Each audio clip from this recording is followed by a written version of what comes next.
we just lost you and the stream, and My it looked like that internet. was the end of the episode. But we can do shout outs. Yeah, my internet went down. We're having a big snowstorm up here in the Northeast U.S., so it's likely starting to affect relays and things.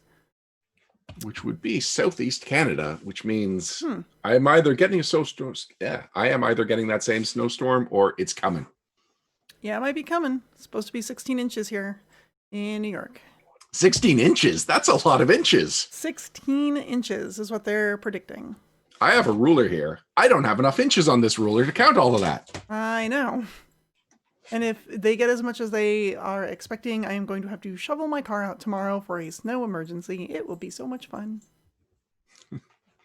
That doesn't sound like real fun. Meanwhile, All right, well then, for while I shout got you, outs. let's go to some shout outs. The first one is one that was almost a news item, but then it would have been the only news item. So I figured, shout out. That is that there is a new Humble Bundle. It is Mhm. called Pathfinder Monster Lore. Humble Bundle RPG Book Bundle Pathfinder Monster Lore by Paizo is the official name. And what they are releasing is a lot of some of my early favorites from the Pathfinder campaign setting. They are the Monsters Revisited and then the Unleashed series of books, where it's a little bit of crunch, but it's mostly larger sections. I believe they are 8 or maybe even 16-page sections on specific monsters. So classic horrors revisited covers vampires, covers that kind of thing. Classic Mhm. monsters revisited was basically the bestiary, but the Paizo version of it. And so that was where I was introduced to Paizo goblins. Most people were introduced to them through Burnt Mm. Offerings, but I was Mhm. not playing Canned Adventures at the time. Right. So seeing the goblin songs for the first time, like that book changed how I thought about monster books and really converted me from just Pathfinder the rule system fan to Pathfinder all of it fan. So I believe that is in here somewhere. Yeah, there it is. It is at the 1306 Canadian or more level. It's also got the let's see, some of the later first edition books. I actually thought there was some second edition bestiaries, but is it not? Is this totally just lore? Hmm. Yeah, it looks like it's just lore books. It includes Giants Revisited, to which I contributed the Hill Giant. So yeah, this is a really cool bundle, and it is a little crunchy in the first edition side. I'm surprised there is not at least a second edition bestiary in here, honestly. But Hmm. Misfit Monsters Revisited, that, or sorry, Redeemed, that was another early favorite. Oh, a lot of some of my favorite books from first edition are in here. Oh, that's So the fun. Animal Archive, Familiar Folio, and Cohorts and Companions are player companion books. Those are just flat out first edition crunch, so you won't get as much out of them. But all of these lore books they are wonderful. Fantastic.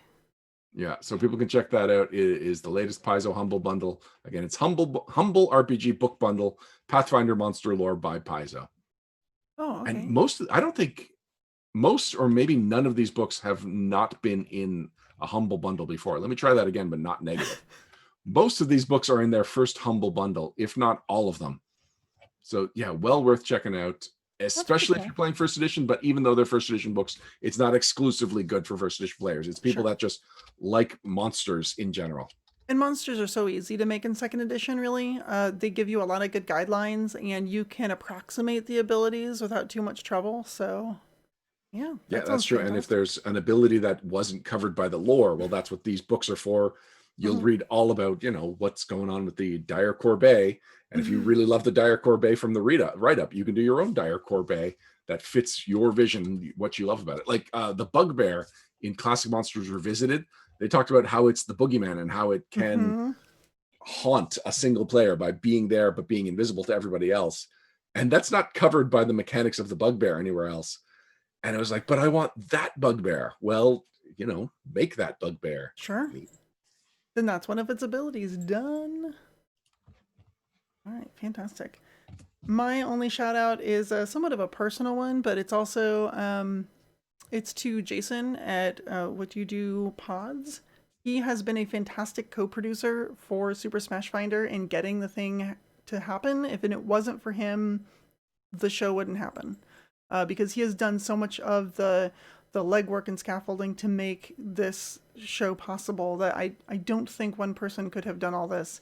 and he has shouldered a lot of burden, and I am very appreciative to him. So that's my shout out for him, just for being a fantastic teammate to get that show up and off the ground. Yeah, I have been more and more impressed with him. Like, I loved the concept of his Twitter and was fascinated by him. Yeah. But now seeing how he has been helping to run Super Smash Finder, so from the inside track, get to see how he handles these kind of things. He's like a logistical mind and a marvel, and I love it. And he's just a fantastically nice person. Like I'd almost assume he was Canadian. Like he's that nice. That was a funny compliment. Never mind. Sorry. I should have said something instead of just smile and nod. You made it look like I said something offensive about Canadians. How dare you? Nice. I'll show you nice. But he's a very sweet, genuine sort of person, and fantastic to work with. So, and his Twitter is fantastic. It's just literally just shouting out for all the other X-Finder-verse podcasts and forms of entertainment out there. And it's fantastic. So you should absolutely go follow him. Hold on, I'm going to get the exact one. Make sure I got it. What do you do pods on Twitter? And I got a couple more shout outs, my typical ones. So first, a network shout out. We've got a shout out to Geek Together. So typically, or theoretically, the idea is that we always have something on Twitch on Wednesdays, and every third, or anyway, so two of them are No Direction, one of them is No Direction Beyond, and then the last one is theoretically Geek Together, but it often gets bumped because either we're all too busy or there have been a couple of last minute things where Geek Together get canceled. So I'm very happy that we managed to get the last Geek Together out, and it was Param, Luis, and Dustin doing a Geek Together Holiday Guide 2020.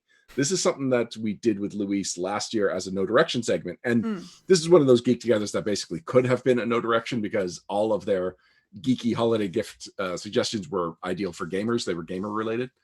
But as I was talking to Param in the planning of this, I said, I have not bought an adult a gift in 10 years. Like, I buy children and I buy the elderly gifts.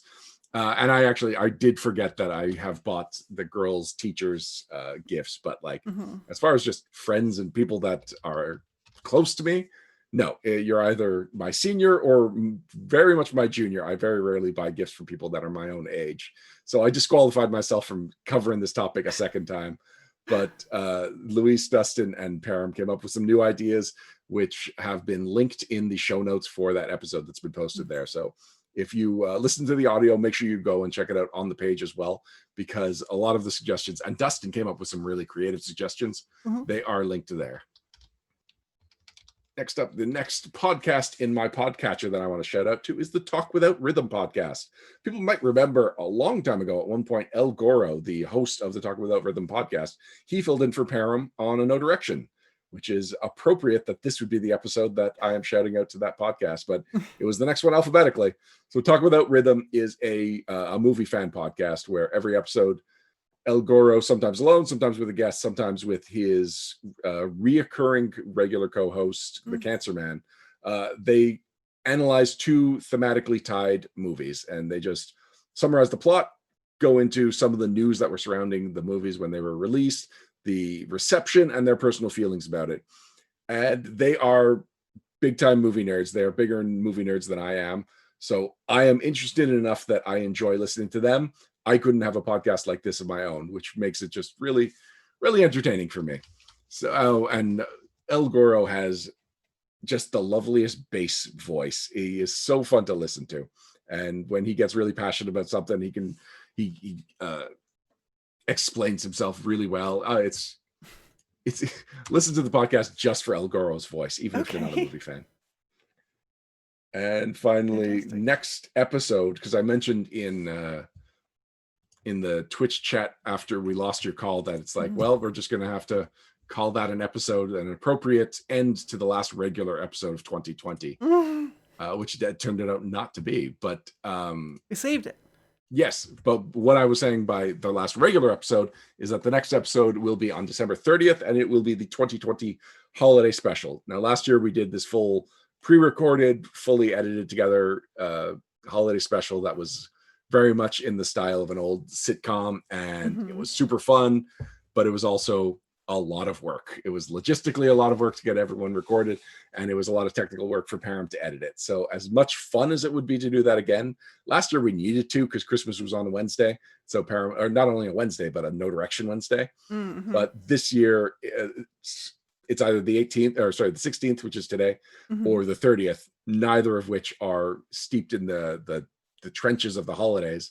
So we are going to do a holiday special, but just hanging out, because we have this network of 20 plus people, and most of the conversation between us is just stuff about the network. And we've got so much in common. We are friends that barely get to do anything together, even though we run this network together. So I am looking forward to the next episode, where it's just a rotating cast of the staffers from No Direction coming in, chatting for a bit, checking holidays, chatting just whatever's on our minds, and then wrapping up the year with just a nice, positive, pleasant episode. Yeah, that'll be really nice. That also kind of dictated when we were in the banter segment this episode. I was like, what can I talk to Vanessa about that I don't want to talk to her about in 2 weeks? Yeah, it's hard to Ryan, quote, everything is content, and quote, Costello. What can we talk about that's safe? Don't want to waste. Not only is everything content, but every content has its place. Like, that's the part we don't usually talk about, but can't just do any content. We have to do very specific content that would not be better served somewhere else. That's right. And I think that's why the No Direction Network does so well. Because you always make sure everything is so well organized that everything is in the proper place. So it runs itself mostly. Like, it may seem like I do a lot, but for the most part, if a blog's missing, I'll poke the person, but otherwise everyone knows their schedule. Everyone stays on top of their schedules very well. It really is just like we are all synergized, and there's this group energy that's moving everything forward. Fantastic. All right. Do you think you could tackle the shout out to the Patreon and all that stuff, or should we just kind of hand wave it?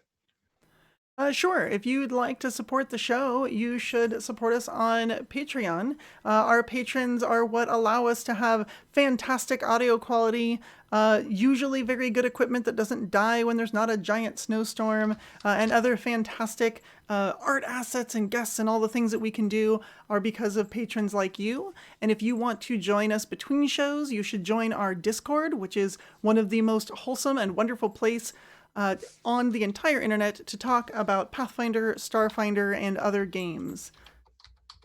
You can find our links to all of our resources, our shows, and our blogs at nodirectionpodcast.com. And if you do become a patron, one of the perks for the $5 level and more is the Patron's Private Sanctum, which is an after show recorded live on Patreon. On Discord in the Patreon backers channel. I will be jumping over there in a couple of minutes. V, you're welcome to join me. I don't know what your day is looking like. All right. So as long as my internet doesn't die. Yeah, there's that. But at least if your internet doesn't die, we don't lose the connection. That's true. So yeah, we'll be jumping over to Discord, into the Patreon chat, the Patron's Private Sanctum voice channel, and wrapping things up officially over there. So until next time, I'm Ryan Costello. And I'm Vanessa Hoskins. And if you want to find the path, you need no direction.